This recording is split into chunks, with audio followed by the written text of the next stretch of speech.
Hey, what's up guys? I am going to show you the steps to reading and playing a major scale on the keyboard.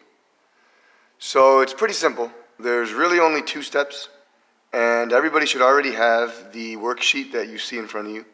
I just passed it out. So the first step is we need to know which keys we're playing. So as you can see, I've actually written out the two steps on my page right here. And step one is to label the pitches. So, how do we label the pitches of treble or bass clef? If you answered by using a visual aid, Mr. Chung, then you are correct.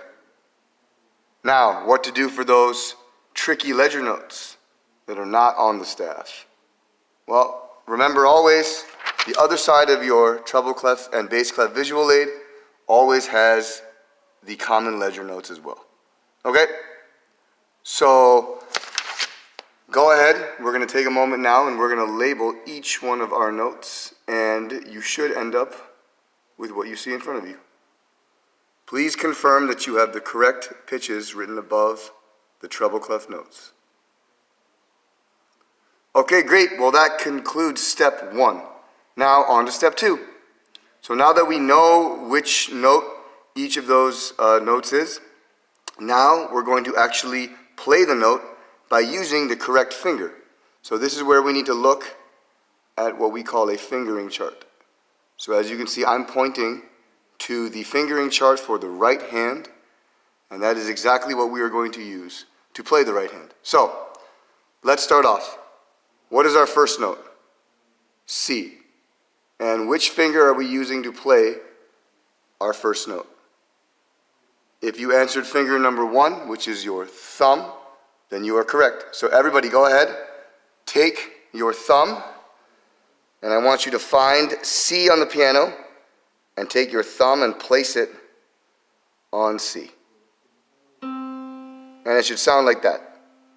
Okay, so we just played the first note of the C major scale using the correct fingering. So now let's do the second note. Everybody look back at your music and tell me, what is the second note of the C major scale? The answer, of course, is D, as in dog. And the next question is, which finger are we going to use to play D as in dog? And that finger number is going to be 2. So finger 2 is our pointer finger. So now we're going to go back to our keyboard, and we're going to see that the note D comes right after the note C. And we're going to play this note with our second finger.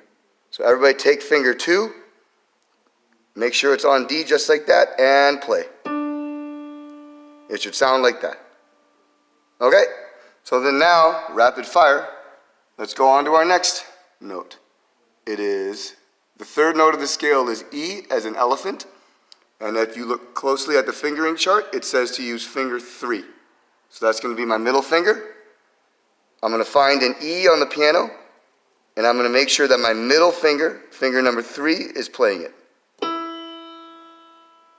Okay? So it should sound like that. All right? Now, this is where it gets a little tricky. As you can all see, our next note is indeed F. However, it says to use finger 1. So that means that we have to go back to our thumb. Okay? So after we just played E with our third finger, the next note is F, which is right here, but it says to use finger 1. So we're going to take our thumb, and we're going to hook it right under our middle finger. And now I just played F with the correct fingering.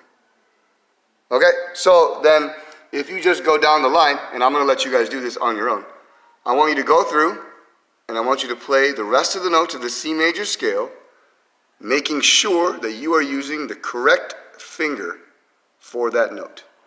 Go ahead.